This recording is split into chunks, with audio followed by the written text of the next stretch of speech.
Саламатсыздар ма? Назарларыңызға A-Face Puzzle жобасы. Бұл, жасанды интеллект арқылы оқушылар өз бейнесін пазл ретінде жинайтын интерактивті ойын. Оқушы камера алдында жақтау жасайды. Жасанды интеллект саусақтарды танып, сол аймақты суретке түсіреді. Ойыншының жүзі пазлға айналады. Сурет 4 бөлікке бөлініп, экранда шашылады. Секундомер қосылып, оқушы саусақ жестімен бөлшектерді орнына қояды. Магнит эффектісі бөлшектерді тырс етіп жабыстырады. Ойын соңында жеңімпазды анықтау толықтай жасанды интеллект бақылауында болады. Таймер әр қатысушының уақытын миллисекундқа дейін дәл есептейді.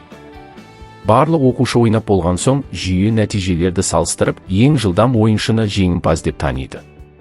Бұл құралды ашық сабақта сергіту сәтінде, апталық ашылуында, көңілді үзілісте, сыныптан тыс іс-шараларда, байқаулар мен жарыстарда A-Face Puzzle сабақты қызыққа айналдыратын технология.